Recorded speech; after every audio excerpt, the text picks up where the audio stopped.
Greetings, everyone. Thank you for joining us today to celebrate the release of Slaves for Peanuts by Jory Lewis. We've been waiting for this day to come. Greetings, everyone. Thank you for joining us today to celebrate the release of Slaves for Peanuts. So you just heard that twice, which is really fun. So if you're watching on YouTube, we're live there. And I just wanted to let everyone know that closed caption is available right down at the bottom of your screen where you see the CC. If it's needed, you can put that on your screen. And when we have questions a little bit later, you're going to put your questions in the Q&A. We could possibly catch them in the chat, but there may be a lot of congratulations, your book is great in the chat, and we would have to find it in the chat. So let's try to put that in the Q&A or the question and answers. Just to start off a bit, we're going to be celebrating today with a really rich conversation. The conversation is going to be across from Detroit to Senegal and all through Kentucky. So we're going to have the author, Jory Lewis, who is an award-winning independent writer and editor. She writes about the environment and agriculture, mostly from the global South. In 2018, she received the prestigious Whiting Grant for creative nonfiction for her book, Slaves for Peanuts. She's also a contributing editor with Adai magazine, covering global politics. Jory splits her time between Illinois and Dakar, Senegal. And this is very interesting that that she won an award for nonfiction, and our bookstore, Source Booksellers, specializes in nonfiction. So it's not only a good fit for our store, but also for our family. My sister, Dr. Hilary Jones, is going to be in conversation with Jory today.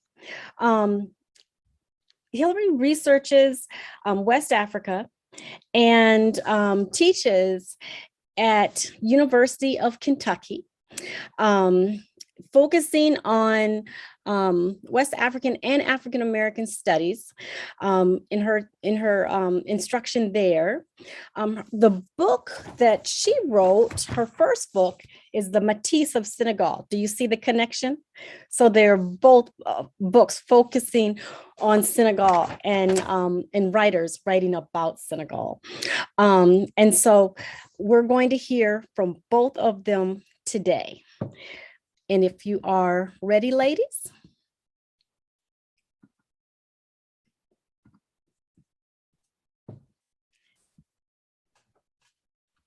Hi, Hilary. Hello, I'm here. Hello, Jory. Hi. Thank you so much for being with us. Did I miss anything with the introductions? I hope not. Okay. Well, I'll just remind everybody to get your questions going. Make sure they go in the Q&A, and all your congratulations can go in the chat. All right. Thank you. Thank you, Allison. This is so exciting for me for a couple of reasons. One, because my family asked me to do this, and I would never say no to my family. And it's exciting that they are carrying your book at Source Booksellers. And, I'm so delighted to be part of this conversation, both from that connection, but also because, as Jory knows, and many of you on this call know, that Senegal is really close to my heart. And Jory, you're in Senegal. I am in Lexington, Kentucky, thinking about Senegal, which is never, too far from my mind, since I write and study much of this, the topics that you're bringing forth to us in this book. So I'm thrilled that I have my copy of Slaves for Peanuts, and I'm excited to talk to you about it today. So let's just jump in here.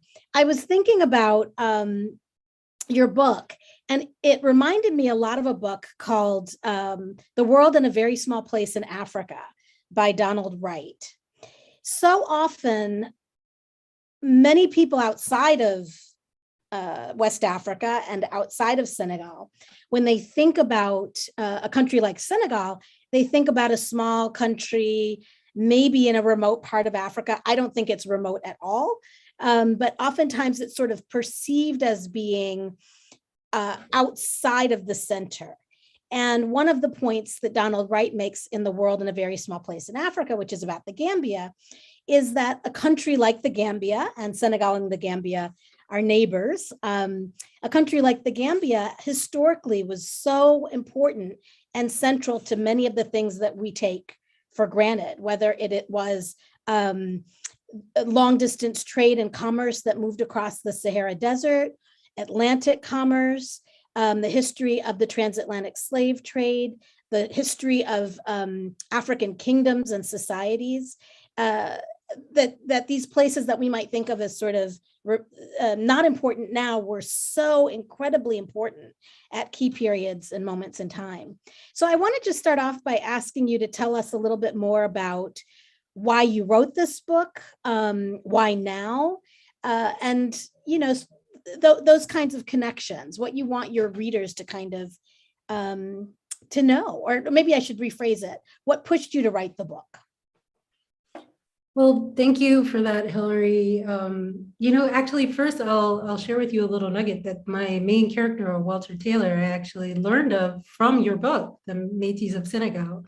And that's where I first found like a small little reference to him. And then I went down like a huge rabbit hole. So I have to basically thank you for this entire book. But so I first started, I think this book has been in sort of developing in my mind for so long, even before I've been working on it for a long time, and even before I had the contract and everything. So it's just been a really long journey. And I had been doing like a lot of reporting and researching in the peanut basin of Senegal, so in the Saloum, and just really thinking about the effect of the peanut on the land, on the economy, thinking about how it became so integrated into the culture, and just really thinking about like the place of the peanut in Senegalese history, especially since the peanut is still Senegal is still one of the top producers of the peanut in the world. So it seemed like an outsized sort of metric for such a small country, right? And really incredible that this country that's like the size of South Dakota produced so many peanuts on such a large scale. And then by sort of happenstance, I came across this event, this person who a farmer in the region who was unable to become sort of the leader of a farmers collective because he was descended from enslaved people. And of course, I knew that there had been slavery in Senegal and in Africa in general, but it didn't sort of click for me that that there were still sort of people suffering from the legacy of it and still kind of experiencing a kind of stigma around it. And, that pushed me in a slightly different direction. I think maybe if I hadn't had that encounter, maybe I would have written a slightly different book, maybe just about the environment and not about slavery.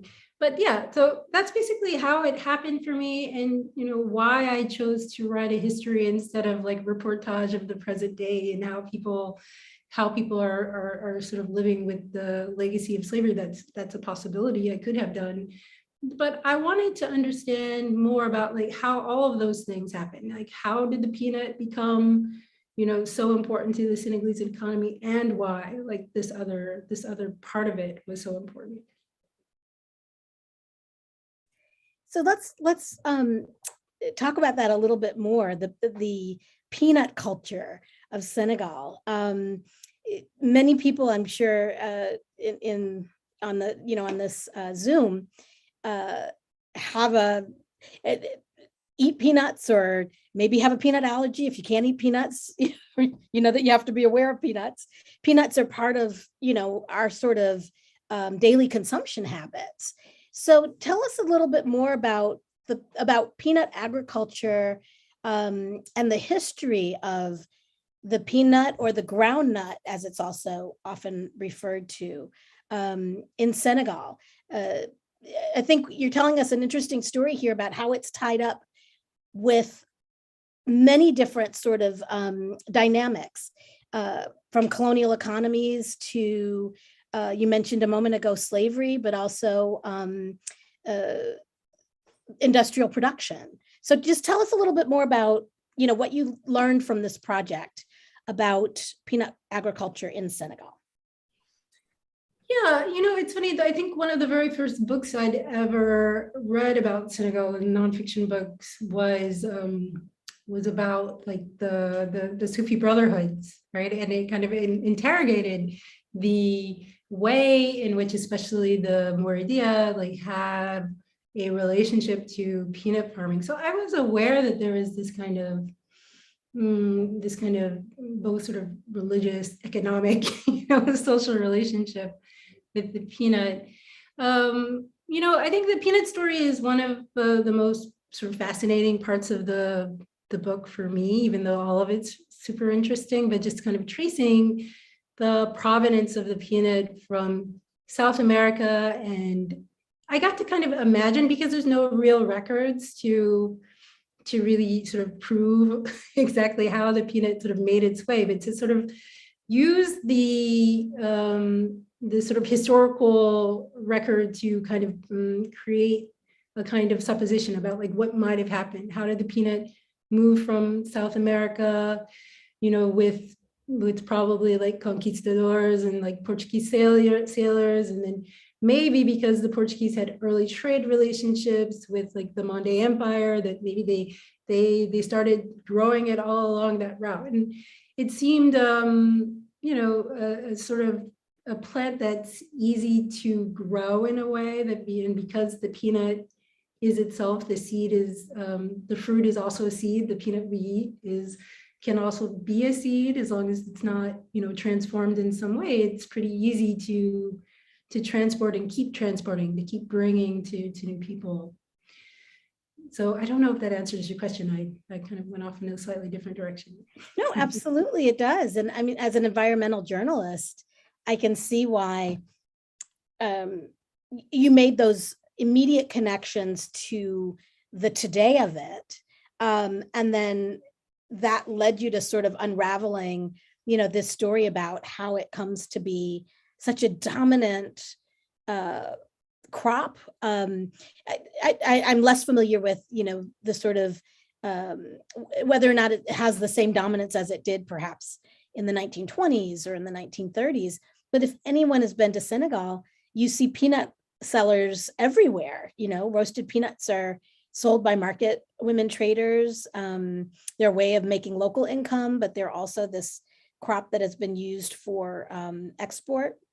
So thinking through those kinds of like scientific connections about how it comes to be grown and why, and so forth. And also how it gets to be introduced at a moment. I think you say this in the book, when France, like other European colonial countries, were looking to secure their own markets for products that they could use in their own industrial revolutions.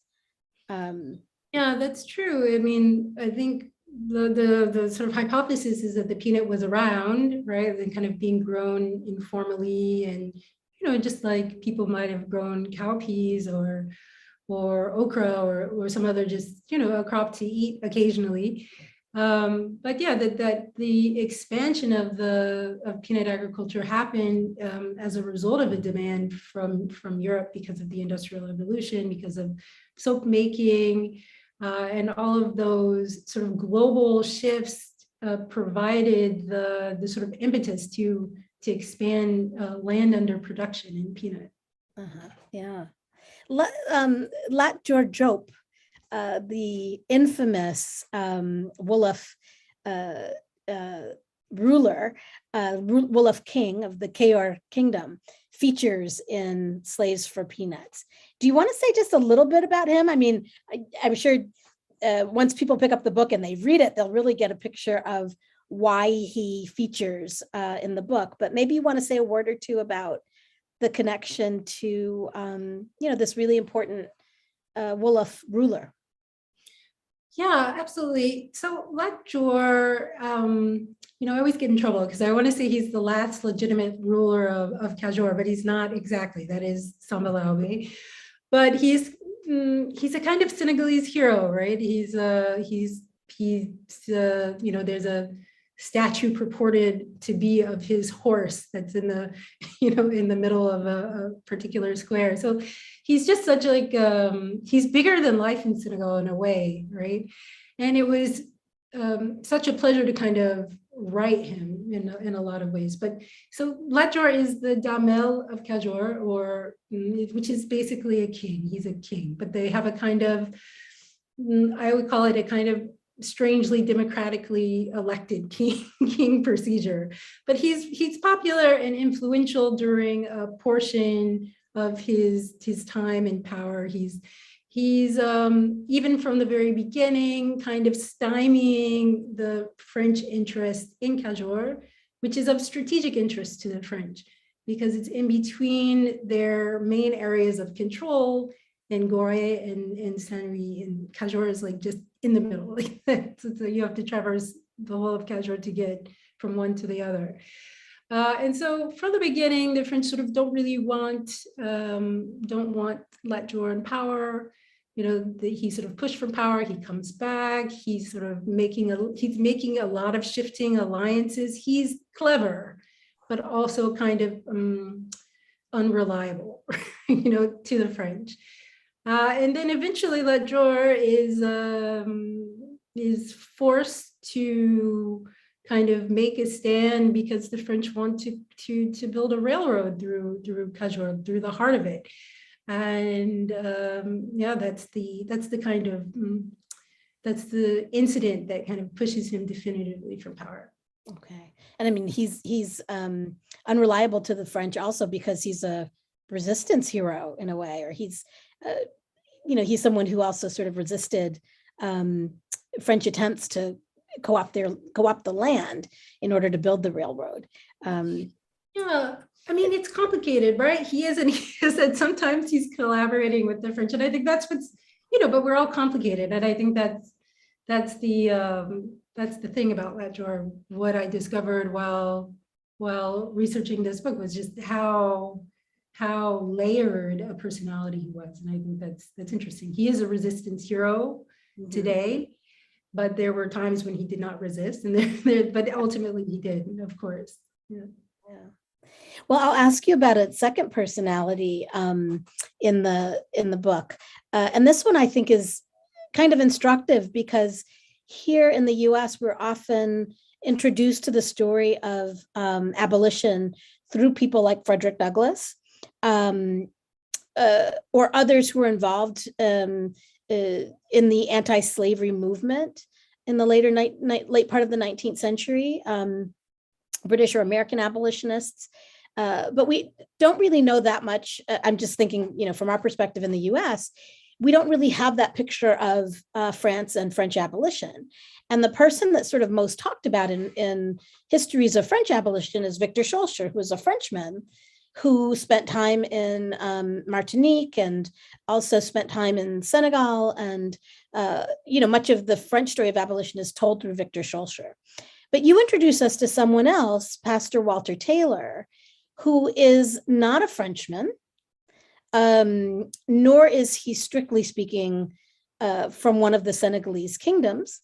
But he has a kind of interesting story, and it features pretty prominently in the work. So tell us just a little bit, give us a little tease about Pastor Taylor and what you learned about his story, or what his story is helping you to uncover in this book.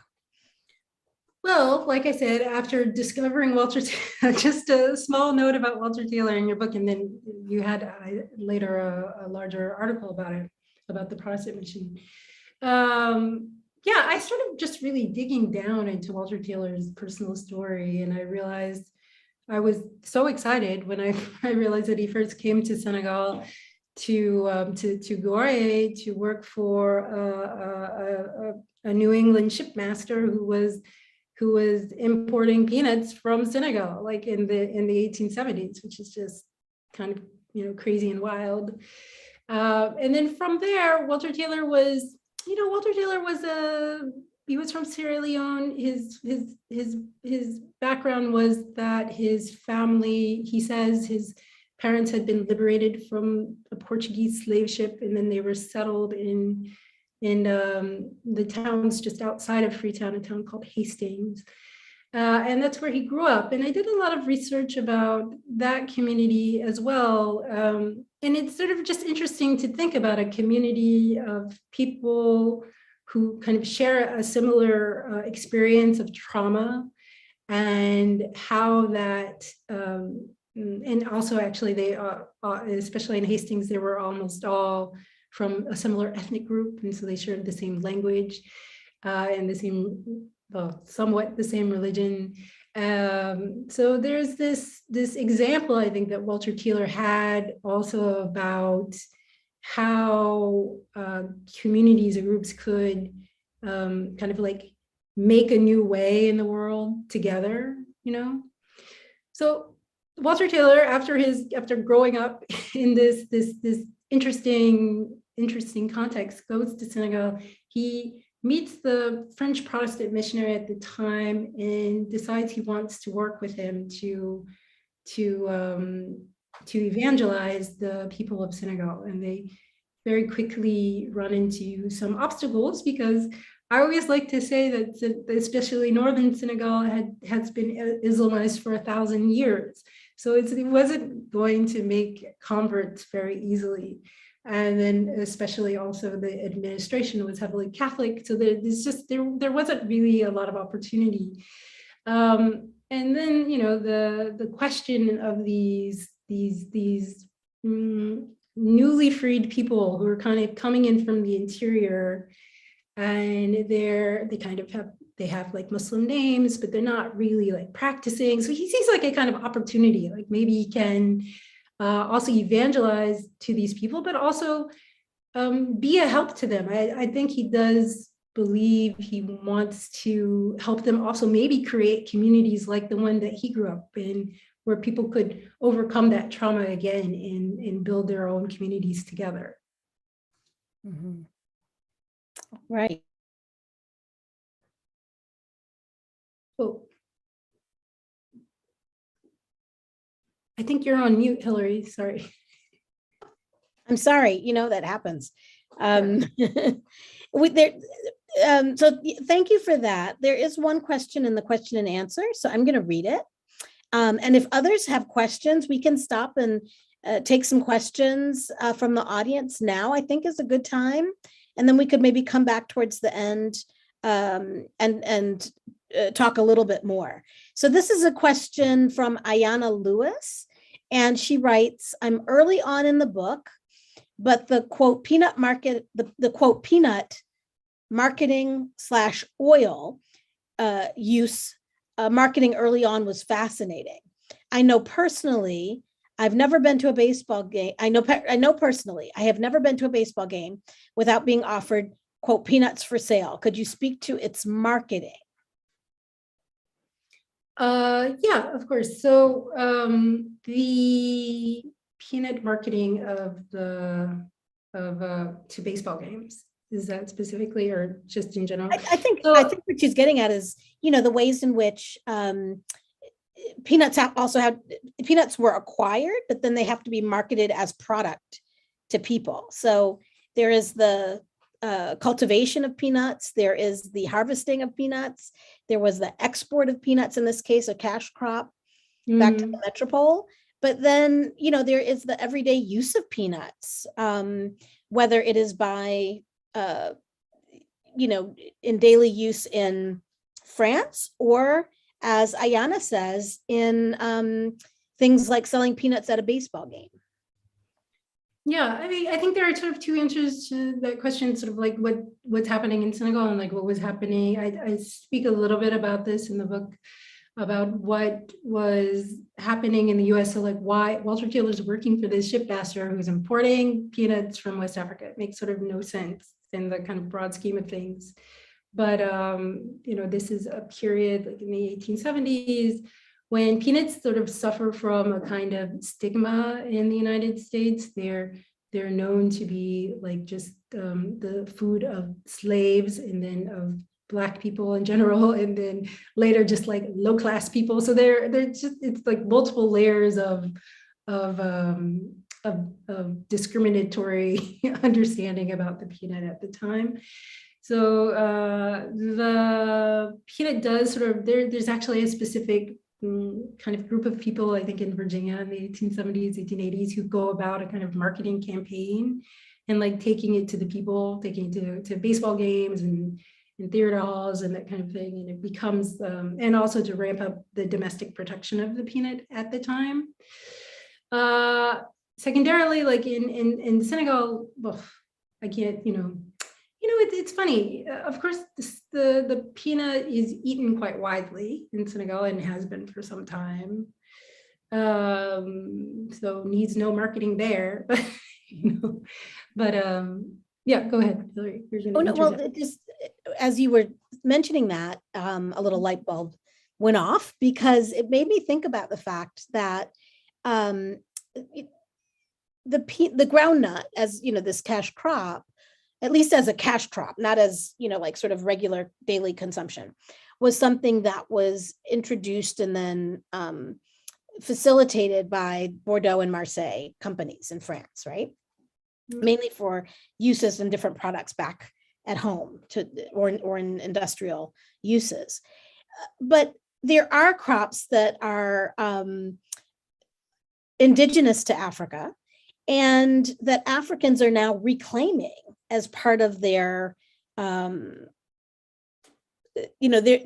part of the kinds of crops that they market out to the world. So I'm thinking specifically about the fact that rice is something that was imported to Senegal during the colonial period. And now the Senegalese government is sort of nationalizing, that's not the right word. Both the Senegalese government and private entrepreneurs are working to sort of make the rice culture production in Senegal more of an indigenous process, right? Or to market Senegalese rice to Senegalese. And so I think that question about peanut marketing got me to thinking about the fact that, peanuts are one of those things that are everywhere. But they don't have that status of a kind of national food. And I don't know where I'm going with that. Maybe you have a comment or a thought. The rice is also interesting, and I sort of touch on that in the book. It's interesting, of course, because rice does come from West Africa. There's the West African rice that's grown in the Casamance and in further south, I guess, in Guinea-Bissau until Sierra Leone, if I'm not mistaken. So, and yeah, but the rice that the sort of French originally imposed on Senegal was not. I think actually some of it was coming from a little bit from the coast, a little bit, if I remember correctly, but most of it, and they say quite. I think there's a quote in the book from the governor of Faidherbe who says, like, we should, get the Blacks to stop eating millet and import rice so that we get like both sides of the commerce, essentially. So there's this kind of really, in a way, kind of ugly understanding about the sort of subversion of local diets just for material gain, which is a little bit discomforting. There are a bunch of questions in the chat now. Yeah. And I also want to leave some time to talk about some of your influences and the preface of the book. But so what I'll do is I'll read the questions on peanuts. And if there are things that you haven't answered yet, I think some of these speak a little bit to what you just said, but let's hear those questions. And then I'll read the questions that are more about your process, because there are a couple of questions about your process for doing the project. So Dara Lewis asks, are there elements of exploitation rooted in the vestiges of colonialism that exist in the peanut industry in Senegal that has an adverse impact on the country and its citizens? I think you were saying a little bit about that, but do you have something else that you want to add? Yeah, I think that's very much part of it, this kind of way in which the peanut absorbed the, that people sort of started cultivating the peanut to the detriment of local cereals. And it's because the peanut was money, right? Like peanut, and still it's money. People still grow peanuts often because they want to like pay a dowry or like have a little investment. So even though people do eat peanuts, it is still mostly thought of in that way. And I think the second way is just the kind of increasing monoculture, which over time obviously had a really devastating impact on the country soil. It's the soil, and I think that's probably one of the reasons why we have terrible dust storms and people are seeing kind of diminishing returns in lots of places. So there's definitely a few different ways. I think that dovetails with Aliyuba's question. I think you just answered it, but I want to read Aliyuba's question. He says, what would you say broadly, of course, about the neo-colonial experience and the ongoing life of the cash crop, i.e. the peanut? Sorry if you've dealt with this already. I came in late. We were just kind of getting into it, Aliyu, but is there something that you want to add there about neo-colonialism? Yeah. Well, I mean, it depends. What does this mean, neo-colonialism in this context? Let's think about it. I mean, the peanut is still grown on quite a wide scale. It's still grown for export, right? It is more often, I think, now being exported to places like China than to France, although, maybe. And then, Senegal does have a kind of peanut oil industry. But I will say, and this has been one of my constant sort of things that I've noticed in the 10 years I've lived in Senegal, is that it's actually difficult to find peanut oil sometimes, like in the market or in the supermarket, because there's a kind of problem that happened, that kind of like breakdown in the value chain, essentially. So like most of the peanuts are being exported and not being used by the national industry, and then the national industry ends up just like repackaging like soybean oil and like, I don't know, sunflower oil, mostly from, I don't know, like America, basically. And that has a kind of super negative effect on the kind of ongoing presence of the peanut in a more holistic way in Senegal, if that makes sense. Well, and also the manufacturing, right? The manufacturing processes to turn it into oil that exists in the country were something that colonial regimes did in the metropole and not in the colonies. So we have a George Washington Carver question, and we cannot leave this discussion without a George Washington Carver question. As this is Derek Taylor, who says, as a child, I grew up learning about George Washington Carver and his inventing role with peanuts. I'm curious to know how you came to choose this subject area to research and write about. So perhaps you want to just, I think you talked a little bit about that, but if you have some other connections that you want to add in terms of either the crop itself or... I don't know. I mean, I just had we're big peanut eaters in my family, whether or not that's a slur or not. I guess it's not a slur anymore. It was in the 1870s, but yeah, I think we just I grew up eating peanuts and natural peanut butter. My father was a big fan of only the natural, no Skippy in our house. And I think I just came to Senegal, and I mentioned a little bit in the preface that it felt so sort of similar to me, this kind of presence of peanuts, all of those things, and also the topography of Senegal for some reason, I don't know, like reached deep into some kind of subconscious self where it's just so flat in Senegal actually. And so it just reminded me of Illinois. And I don't know, there are these ways in which like my own kind of personal memories brought me to this study, I guess, in my personal interest. Like I had been interested in agriculture in general. And so that's if you're going to study agriculture in Senegal, probably you should start with the peanut, no matter what. I think I read in the preface. So I don't know if you want to read a bit from the preface or just tell us a little bit about your family connection to the peanut. I remember reading about Arkansas and your knowledge of peanut growing from as a young person. So if you want to tell us a little bit about. I didn't know anything about peanut growing. I have like a false memory in my mind that our childhood farm, my father's family's farm, that they had grown peanuts, but my father later told me I was wrong. and then he told me that in fact it was his grandfather that grew peanuts along with many other crops on this small farm in Scott, Arkansas. And but somehow I just remembered that we were always eating peanuts when we were there. So there was this relationship to kind of the South and like visiting family in Arkansas that reminded me of the love of peanuts in general. So I'm going to read Monifa Pendleton's question. Because I think she asks this question about slavery.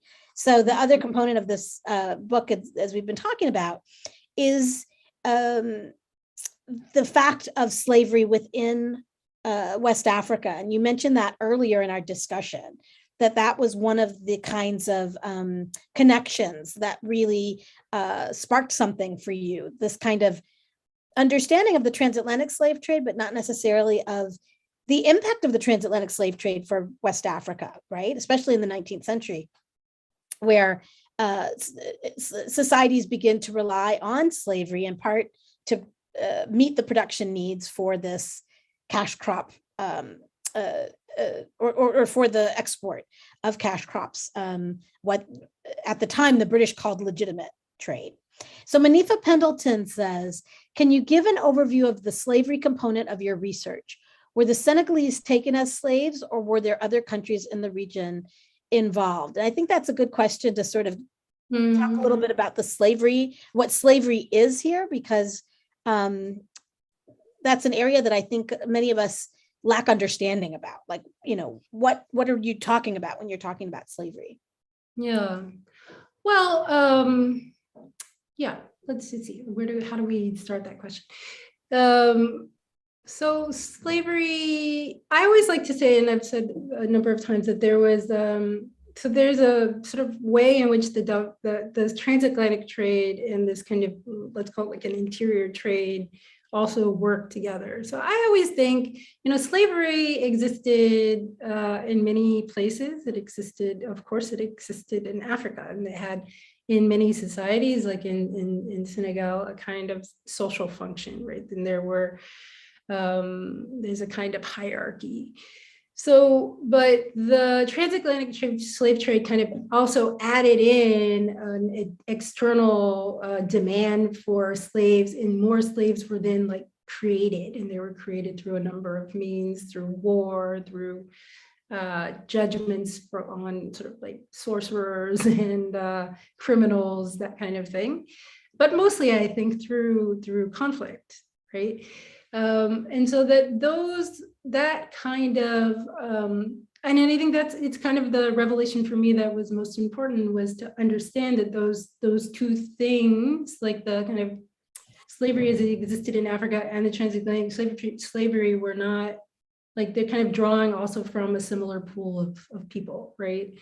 And so that after the transatlantic slave trade, it doesn't mean that pool of people just disappear. They were like, no more slavery, no more demand, but of course there was demand. And as Hilary mentioned, even especially like African coastal societies were also changing and maybe needed additional slaves for cash crop production or cereal production for export or for provisioning of exactly like these colonial cities. So there's an ongoing relationship.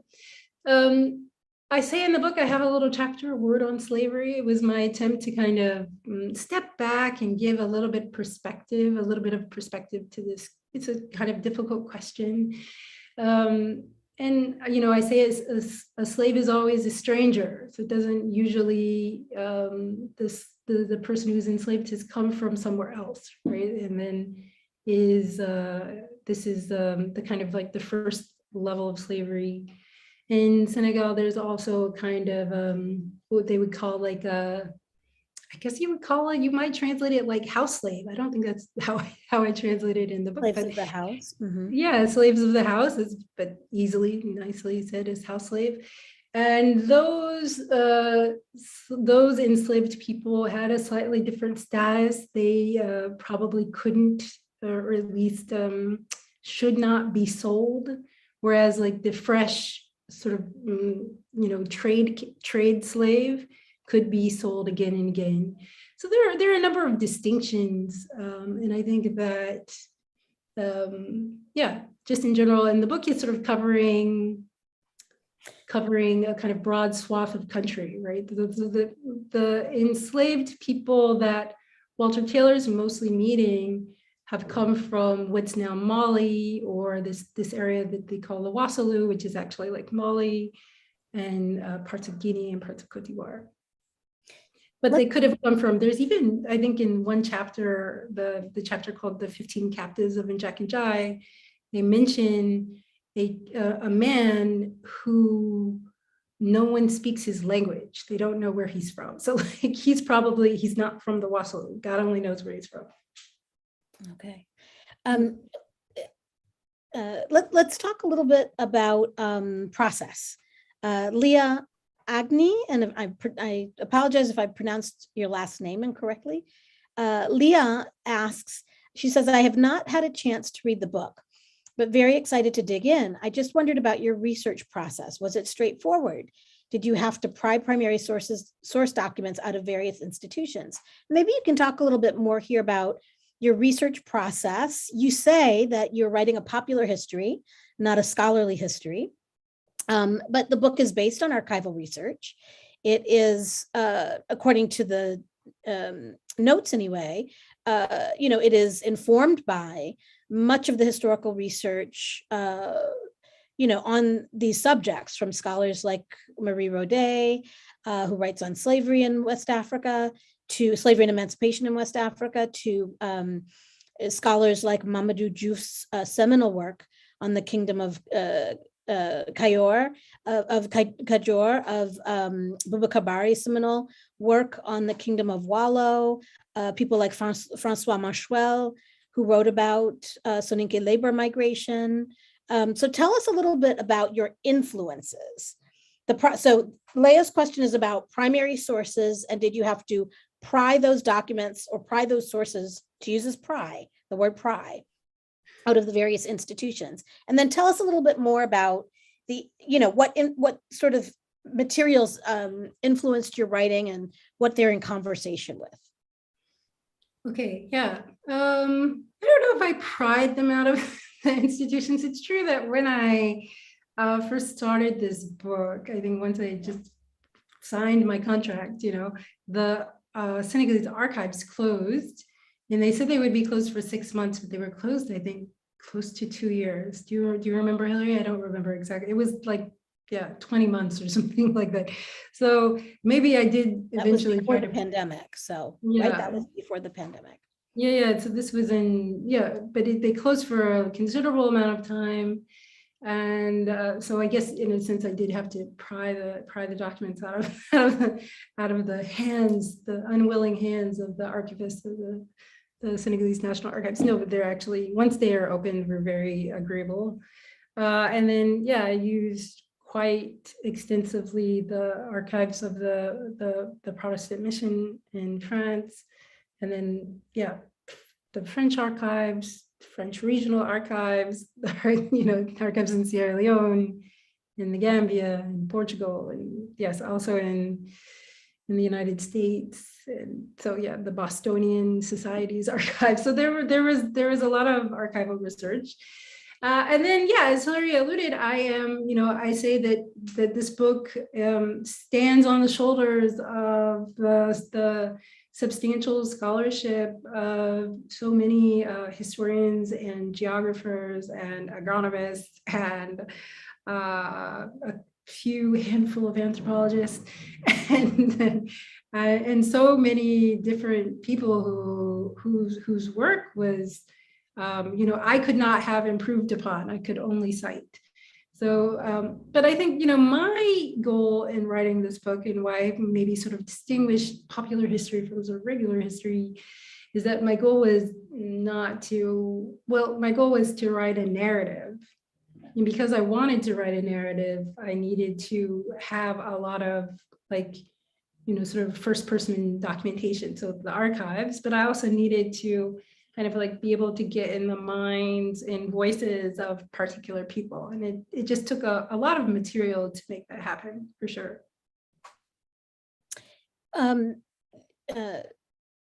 It started making me, I was starting to think about the fact that it is important to get at those first person voices where you can, and it's not always easy because so much documentation is often told from the perspective of a colonial bureaucrat or from a colonial court, or in some cases from missionaries who are on the ground and have some valuable observations, but are not the same stories of the enslaved, for example, or fugitive slaves, or those who are free persons and free peasants and free farmers in the society. And slavery is still a taboo topic to talk about. So I don't want us to end today without Camille Anderson's question, and perhaps this is the last question for us today. She asked about your goals for the book, which you've just talked about, but then she says, what do you want readers to experience? Are you planning a follow-up to this subject matter? Oh, no, I think that breath said it all. There will be no follow-up to Slaves for Peanuts. I don't think so. I did toy around because actually I just saw that Wilma Jean asked if there are women in the story. And it's true. I was for a while considering writing a children's book or something, but based on the story of a secondary female character. There aren't very many women. It's something I wasn't pleased about. But again, as Hilary alluded to, the kind of limitations of the archives themselves, or that women just they just weren't there. The material wasn't there. But anyway, I've been considering thinking about this secondary character, Salimata Njai, who works with the mission, but who has herself a very interesting, personal story. And she was sort of taken, maybe she agreed to be taken, but I don't know. She was 12, I think, at the time, to France to be educated. And also kind of lived through really interesting moments in French history, like through the Franco-Prussian War, and I think the Paris Commune, and just all kinds of world history making events. And then she comes back to Senegal, and she works for the mission for some 20 years, and she never marries, despite being given a marriage proposal that they seem to not allow her to accept.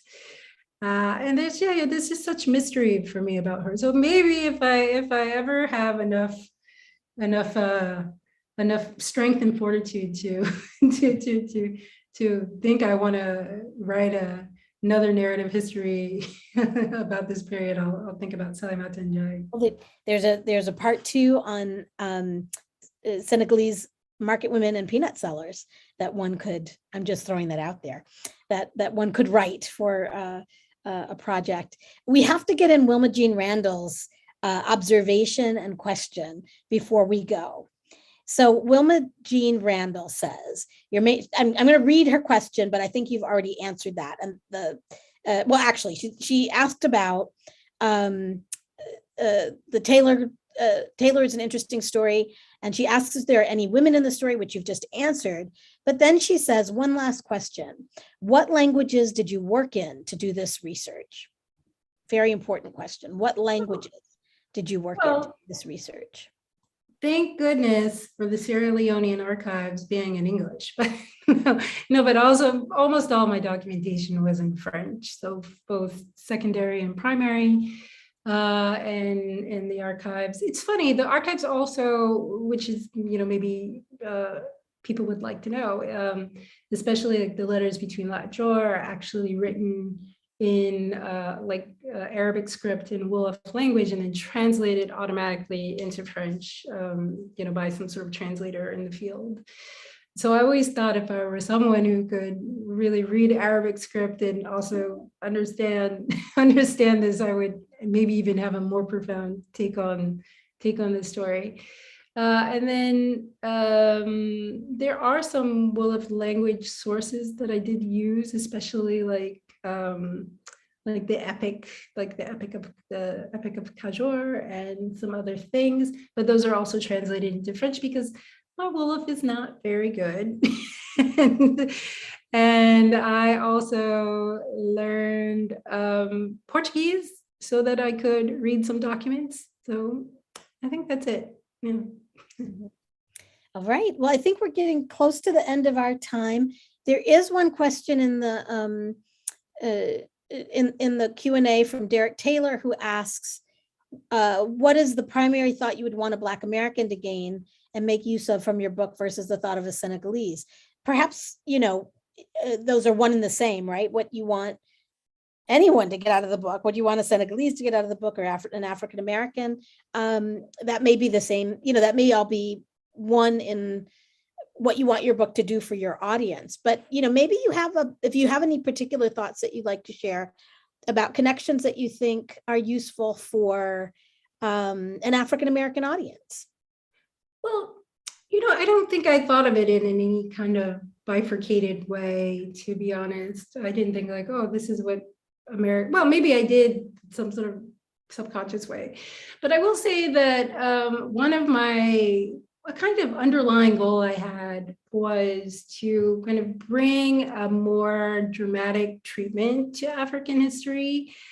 I don't know, I think I got to Senegal, I started to learn about the history, and I was like, this stuff is like, it's so epic, it's almost Shakespearean, I'm like, Lat Jor's story is like, it's like Macbeth or something, sometimes. And I wanted to bring that excitement and interest to African history and associate it also with the kind of larger global history. So I think that those were my kind of two goals, to kind of, in a way, just to kind of write history slightly differently, in a way that was deeply engaging. You have these characters and you believe in them and you care about them and you're just there for them, and to bring that into a kind of global context. So I think those were my main goals.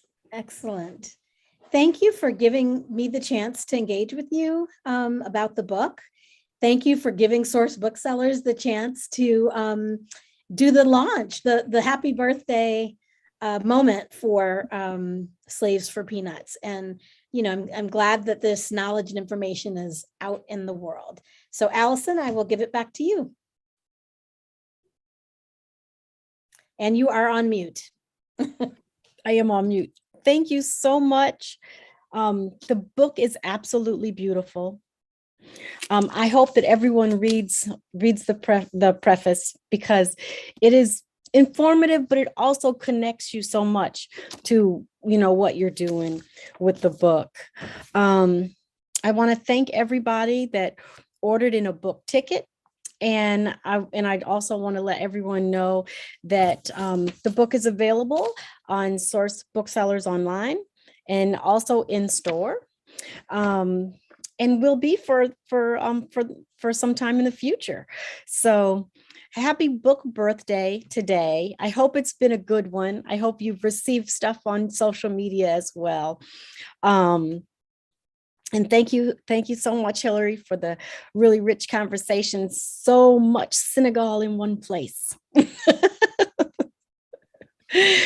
So any last words? Oh, no, well, just thank you so much for providing this forum and bringing in Hilary, who knows so much about Senegalese history. It's been really a pleasure. I look forward to our next occasion, which is discussing this book in Dakar. Yes, inshallah. Yeah. Thanks for joining us in the night. I know it's late there. Yes, definitely rest well, because our time, how many hours is it different? 4, I think, yeah. It's 11 o'clock now. Okay. Almost, nearly. Okay. So, awesome. So thank you so much. And we'll get you a copy of the chat just so you can see all the congratulations, because this is a big day and it's fantastic. The book is great and it's going to have a wonderful future. Oh, yeah. Thank you so much. Thanks, everyone. Bye.